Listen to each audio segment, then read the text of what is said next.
व्यवहार में सूली। सूली महज एक सिद्धांत नहीं है, इसे व्यवहार में लाना होता है। सूली का अपने में एहसास करना होता है। जो सारी चीजें हमारी है उसे नष्ट करना होगा। जैसे जैसे हम एक बार, दो बार, बहुत बार पिटते हैं, एक समय ऐसा आएगा जब हम स्वतः शांत हो जाएंगे। हम अब और अभिमानी नहीं रहेंगे। रास्ता अपने अभिमान को नकारने में से नहीं है, जब अपनी स्मृति हमें इसकी याद दिलाती है। इस प्रकार का इंकार 5 मिनट में गायब हो जाएगा। केवल जब एक मनुष्य परमेश्वर के दंड में से गुजरेगा, तब उसका अभिमान हमेशा के लिए विलुप्त हो जाएगा। एक मनुष्य पहले अभिमानी हो सकता है, परंतु परमेश्वर द्वारा एक बार, दो बार, बहुत बार पिटने के बाद वो अपने को विनम्र करना शुरू करेगा और उसका घमंड मिटना शुरू हो जाएगा। कोई शिक्षा, सिद्धांत या रटना बाहरी मनुष्य को नष्ट नहीं करेगा, केवल परमेश्वर का दंड और आत्मा का अनुशासन इसे नष्ट करेगा। जब एक मनुष्य परमेश्वर द्वारा निपटाया जाएगा, तो स्वतः ही वह घमंड करने का दुस्साहस नहीं करेगा। उसे अपने आप को सबक याद रखने के लिए बाध्य नहीं करना पड़ेगा। वह इस तरह से नहीं करता क्योंकि उसने कुछ दिन पहले इसके बारे में संदेश सुना है। वह शिक्षा के अनुसार काम नहीं कर रहा है। उसका अभिमान हार गया है, हट गया है। वह उसके अपने तरीकों से घृणा करता है और उन्हें आग के सदृश देखता है। उसे जलने से डर लगता है। हम परमेश्वर के अनुग्रह से जीते हैं, अपनी याददाश्त से नहीं। परमेश्वर को हमें उस हद तक पीटना पड़ेगा कि हम वैसे ही रहे, चाहे हमें उस तरह से करना याद रहे या नहीं। ऐसा कार्य भरोसेमंद और स्थायी होता है। जब प्रभु हमारे अंदर ऐसा कार्य पूरा कर देता है, तो हम न केवल अनुग्रह प्राप्त करेंगे और अपने भीतरी अस्तित्व में मजबूत होंगे, वरन बाहरी मनुष्य जो एक समय एक बाधा और प्रभु के वचन, उद्देश्य और उपस्थिति के लिए एक निराशा था, अब तोड़ दिया जाएगा। पहले बाहरी मनुष्य और भीतरी मनुष्य एक साथ जोड़े नहीं जा सकते थे। अब बाहरी मनुष्य भय और कंपन में दंडवत करता है। उसने अपने आप को परमेश्वर के सामने झुका दिया है और अब और भीतरी मनुष्य के साथ असमंजस्य में नहीं है। हम में से हर एक को प्रभु द्वारा दिए गए निपटारों में से होकर गुजरने की जरूरत है। पीछे देखने पर हम पाते हैं कि प्रभु हमारे साथ मद दर मद निपट रहा है। वह लगातार हमारे बाहरी खोल को तोड़ रहा है, हमारी बाहरी स्वतंत्रता, अभिमान और स्वार्थ परस्तता को गिरा रहा है। जब हम पीछे उस सब को देखते हैं जो अतीत में हुआ है, तो हमें मानना पड़ेगा कि सब कुछ जो प्रभु ने किया है सार्थक है। मैं आशा करता हूं कि परमेश्वर के संतानें पवित्र आत्मा के अनुशासन के महत्व को देखेगी। परमेश्वर चाहता है कि हम देखें कि हम गरीब हैं, कि हम उसके विरुद्ध चलते रहे हैं, कि हम विफल हुए हैं, कि हम अंधकार में जिए हैं, अपने आप में चले हैं और एक लंबे समय के लिए अभिमानी और घमंडी रहे हैं। अब हम जानते हैं कि प्रभु का हाथ हम पर हमें तोड़ने के लिए है। चलिए हम अपने आप को बिना हिचक और बिना शर्तों के उसके हाथों में रखें, प्रार्थना करते हुए कि यह तोड़ने का काम हमारे अंदर संपन्न हो। भाई और बहनों, बाहरी मनुष्य तोड़ा जाना चाहिए। भीतरी मनुष्य के निर्माण करने की आशा करते समय बाहरी मनुष्य को बर्बाद होने से बचाने की चेष्टा मत करो। जब हम तोड़ने के कार्य पर ध्यान देंगे, तो हम स्वतः निर्माण के कार्य के साक्षी होंगे। अध्याय 7, वियोग और दिव्य प्रकाशन। परमेश्वर न केवल हमारे बाहरी मनुष्य को तोड़ना चाहता है, वरन उसे भीतरी मनुष्य से अलग भी करना चाहता है। वह हमारे बाहरी मनुष्य को उतारना चाहता है, जिससे कि हमारा बाहरी मनुष्य भीतरी मनुष्य पर भार न बने। वह हमारी आत्मा और प्राण चाहता है, यानी कि हमारा भीतरी मनुष्य और हमारा बाहरी मनुष्य एक दूसरे से अलग हो जाए। एक मिली जुली आत्मा। परमेश्वर के संतानों के बीच में एक समस्या है, प्राण का आत्मा के साथ मिलना। जब भी उनकी आत्मा मुक्त होती है, तो उनका प्राण भी मुक्त हो जाता है। एक ऐसे व्यक्ति को खोजना कठिन है जिसकी आत्मा शुद्ध हो। बहुत से लोगों के साथ इस शुद्धता की कमी है। यह मिलना है जो उन्हें परमेश्वर द्वारा उपयोग किए जाने में अयोग्य बना देता है। कार्य में पहली योग्यता है आत्मा की शुद्धि, ना कि शक्ति की माप। बहुत से लोग बहुत शक्ति पाने की आशा करते हैं, मगर वे आत्मा में शुद्धि पर कोई ध्यान नहीं देते। हालांकि उनमें निर्माण करने की शक्ति है, उनमें शुद्धि की कमी है। फलस्वरूप उनके कार्य का नाश निश्चित है। एक हाथ पर वे शक्ति के साथ निर्माण करते हैं, दूसरे हाथ पर वे अपनी अशुद्धि से नष्ट करते हैं। वे परमेश्वर की शक्ति को प्रदर्शित करते हैं, मगर साथ ही साथ उनकी आत्मा एक मिली जुली आत्मा है।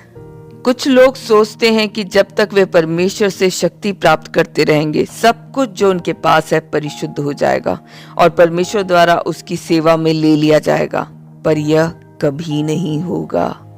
जो कुछ बाहरी मनुष्य का है वो हमेशा बाहरी मनुष्य का ही रहेगा। जितना अधिक हम परमेश्वर के हो जाएंगे, उतना अधिक हम शुद्धता को शक्ति के ऊपर महत्ता देंगे। यह शुद्धता हमें बहुत प्यारी है। यह शुद्धता आध्यात्मिक शक्ति से अलग है और यह बाहरी मनुष्य के किसी भी दूषण से मुक्त है। यदि एक मनुष्य ने कभी भी उसके बाहरी मनुष्य में कोई निपटारा अनुभव नहीं किया, तो यह अपेक्षा करना कि उसमें से निकलने वाली शक्ति शुद्ध हो असंभव है। वह यह कल्पना नहीं कर सकता कि सिर्फ इसलिए कि उसके पास आध्यात्मिक शक्ति है और अपने कार्य में से उसमें कुछ अच्छे परिणाम पाए हैं, वह अपने अहम को अपनी आत्मा से मिलाने के लिए स्वतंत्र है। यदि वह यह करेगा तो वह एक समस्या बन जाएगा। यह वास्तव में एक पाप है। बहुत से युवा भाई बहनें जानते हैं कि सुसमाचार परमेश्वर की शक्ति है, पर जब वे सुसमाचार का प्रचार करते हैं, वे अपनी चतुराई, तुच्छता, मजाक और व्यक्तिगत भावनाएं जोड़ देते हैं। दूसरे उनके साथ परमेश्वर की शक्ति को महसूस कर सकते हैं, लेकिन वे साथ ही साथ अहम को भी महसूस करते हैं। प्रचारक स्वयं कुछ महसूस ना भी करे, पर शुद्ध जन तुरंत मिलावट की उपस्थिति को महसूस करेंगे। हम बहुधा बाहर से परमेश्वर के कार्य के लिए उत्साही होते हैं, मगर वास्तविकता में हम अपनी स्वयं की पसंदें मिला देते हैं। हम बहुधा बाहर से परमेश्वर की इच्छा हमारी इच्छा से मेल खाती है। बहुत सी तथाकथित परमेश्वर की इच्छाएं मनुष्यों की पसंदों में मिश्रित हो जाती है। बहुत सा उत्साह मनुष्य के मनोभाव से मिश्रित हो जाता है। परमेश्वर के लिए बहुत से मजबूत साक्ष्य मनुष्य के जिद्दी स्वभाव के साथ मिश्रित हो जाते हैं। हमारी सबसे बड़ी समस्या हमारा मिलावट है। इसलिए परमेश्वर को हमारे बाहरी मनुष्य को तोड़ने के लिए और हमारे मिलावट को हटाने के लिए हम पर काम करना पड़ता है। परमेश्वर हमें एक एक कदम पर तोड़ता है, जिससे कि हमारा बाहरी मनुष्य अब और साबुत ना रहे। हमारे बाहरी मनुष्य के एक बार 10-20 बार कूटने के बाद हम टूट जाएंगे और हमारा कड़ा बाहरी खोल परमेश्वर के सामने से चला जाएगा। पर हमें अपनी आत्मा में विद्यमान बाहरी मनुष्य के मिलावट के साथ क्या करना चाहिए? इसके लिए एक और कार्य की जरूरत होती है, परिष्करण के कार्य की। यह कार्य न केवल आत्मा के अनुशासन द्वारा कार्यान्वित होता है, वरन आत्मा के दिव्य प्रकाशन के माध्यम से भी। मिलावट को परिष्कृत करने का तरीका बाहरी मनुष्य को तोड़ने के तरीके से अलग है। मिलावट को परिष्कृत करने का तरीका बहुधा दिव्य प्रकाशन के माध्यम से है। इसलिए हम परमेश्वर को अपने से दो तरीके से निपटा पाते हैं। एक है बाहरी मनुष्य का तोड़ा जाना और दूसरा है बाहरी मनुष्य का आत्मा से अलगाव। एक पवित्र आत्मा के अनुशासन से आता है और दूसरा पवित्र आत्मा के दिव्य प्रकाशन का परिणाम है। तोड़ने और अलग करने की आवश्यकता। तोड़ना और अलग करना हमारी दो भिन्न भिन्न जरूरतें हैं, फिर भी दोनों के बीच में एक मजबूत संबंध है और इन दोनों को पूरी तरह अलग अलग करना संभव है। बाहरी मनुष्य को तोड़े जाने की जरूरत है, इससे पहले कि आत्मा मुक्त हो सके। परंतु जब आत्मा मुक्त होती है तो यह मनोभावों और बाहरी मनुष्य के लक्षणों के साथ मिली नहीं होनी चाहिए। उसमें ऐसा कोई भी तत्व नहीं होना चाहिए जो मनुष्य से आता है। यह सहज एक आत्मा के मुक्त होने की बात नहीं है, वरन शुद्धता और आत्मा की गुणवत्ता की बात है। बहुत बार जब एक भाई बोलने के लिए खड़ा होता है तो एक तरफ हम आत्मा और परमेश्वर की उपस्थिति का अनुभव करते हैं, हालांकि दूसरी तरफ हम उसके शब्दों में उसके अहम को छूते हैं। हम उसके सुप्रकट धब्बे को छूते हैं। उसकी आत्मा शुद्ध नहीं है। वह हमें प्रशंसा का एक कारण दे सकता है, मगर साथ ही साथ कष्ट का एक स्रोत भी हो सकता है। मुद्दा यह नहीं है कि आत्मा मुक्त हुई है, वरन यह कि क्या आत्मा शुद्ध है। यदि एक मनुष्य परमेश्वर द्वारा कभी भी एक गहरे तरीके से प्रबुद्ध नहीं हुआ या उसने उसके द्वारा एक गहरे तरीके से कभी न्याय नहीं पाया जिसके फलस्वरूप उसे अपने बाहरी मनुष्य का ज्ञान हो, उसकी आत्मा के निकलने के साथ स्वाभाविक रूप से उसका बाहरी मनुष्य भी निकलेगा। जब बहुत से लोग बोलते हैं तो हम उनके उसी व्यक्ति के निकलने का अनुभव कर सकते हैं। वे परमेश्वर को मुक्त करते हैं, पर उनकी आत्मा के निकलने के साथ ही उनका अपना दंडित ना हुआ अहम भी साथ में निकलता है, क्योंकि उनमें बहुत सी चीजें कभी भी न्याय में से नहीं गुजरी है।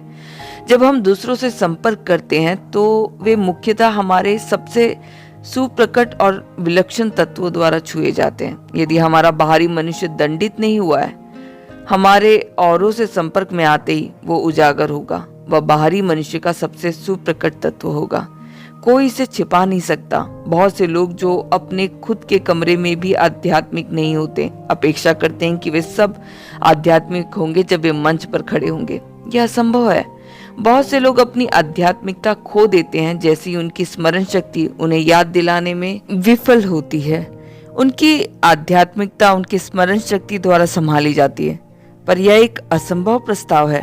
हमें नहीं सोचना चाहिए कि आज मैं अपने मुंह को बंद रखूंगा क्योंकि मुझे एक संदेश देना है, मुझे काम करना है। हमारी याददाश्त हमारा उद्धार नहीं है। हम अपनी याददाश्त द्वारा उद्धार नहीं पा सकते। जिस भी प्रकार के हम व्यक्ति हैं, उजागर हो जाएगा जैसे ही हम अपना मुंह खोलेंगे। चाहे एक व्यक्ति ढंग रचने, नाटक करने या अपने को ढकने की कितनी भी कोशिश कर ले, जैसे ही वो अपना मुंह खोलेगा उसकी आत्मा बाहर आ जाएगी। जिस भी प्रकार की हमारी आत्मा है और जिस भी प्रकार का मिलावट हमारी आत्मा में है, ये सबको प्रत्यक्ष हो जाएगा जैसे ही हम अपना मुंह खोलेंगे। आध्यात्मिक बातों में ढोंग करने का कोई बहाना नहीं है। यदि हम परमेश्वर द्वारा छुटकारा पाने का अनुभव करना चाहते हैं तो यह छुटकारा बुनियादी होना चाहिए, ना कि खंडित। परमेश्वर को हमारे अंदर हमारे सशक्त स्थान से निपटने के लिए काम करना पड़ता है और उसे इसे तोड़ना पड़ता है। केवल तब हमारी आत्मा दूसरों को मिलावट दिए बगैर मुक्त होगी। यदि हम परमेश्वर द्वारा एक बुनियादी तरीके से कभी भी छुए नहीं गए हैं तो हम थोड़ा बहुत आध्यात्मिक दिख सकते हैं जब हम इसे करना याद रखें, परंतु एक बार जब हमारी याददाश्त फिसलेगी तो हम अहम को अभिव्यक्त करेंगे। असल में दोनों ही मामले में, चाहे हम याद रखें या भूल जाएं, जो आत्मा हम मुक्त करते हैं वह समान है और जो चीजें आत्मा द्वारा की जाती है समान है। मिलावट की समस्या कार्यकर्ताओं के बीच में सबसे बड़ी समस्या है। हम बहुधा भाइयों में जीवन को छूते पर मृत्यु को भी छूते। हम भाइयों में परमेश्वर को छूते पर उनके अहम को भी छूते। हम विनय के एक भाव को छूते पर एक जिद्दी अहम को भी छूते। हम उनमें पवित्र आत्मा को पाते पर उनमें शरीर को भी पाते। जब वे बोलने के लिए खड़े होते हैं, दूसरे एक मिली हुई आत्मा, एक अशुद्ध आत्मा का एहसास करते हैं। यदि परमेश्वर चाहता है कि हम उसकी वचन की सेवकाई में सेवा करें और यदि हमें परमेश्वर के प्रतिनिधि के रूप में बोलना है तो हमें अनुग्रह मांगना चाहिए। हमें कहना है, परमेश्वर मुझ में काम करे, मेरे बाहरी मनुष्य को तोड़ दे, इसे गिरा दे और भीतरी मनुष्य से इसे अलग कर दे।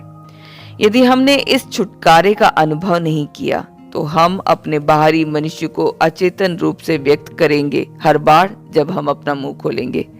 हमारे पास इसे छिपाने का कोई बहाना नहीं है। जैसे ही वचन बाहर आता है, आत्मा भी बाहर जाती है। हम जिस प्रकार के व्यक्ति हैं उसी प्रकार के हैं, हम ढोंग नहीं कर सकते। यदि हम परमेश्वर द्वारा उपयोग होना चाहते हैं तो हमारी आत्मा को मुक्त होना होगा और यह आत्मा शुद्ध होनी चाहिए। हमारे शुद्ध होने के लिए हमारे बाहरी मनुष्य को नष्ट करना पड़ेगा। यदि हमारा बाहरी मनुष्य नष्ट नहीं होता तो हम अपने साथ अपना स्वयं का बोझा उठाए फिरेंगे जब हम वचन के सेवक के रूप में सेवा करते हैं। प्रभु के नाम को क्षति पहुंचेगी, हमारे जीवन में विहीन होने के कारण नहीं वरन हमारे मिलावट के कारण। प्रभु के नाम को क्षति पहुंचेगी और कलीसिया को भी क्षति पहुंचेगी।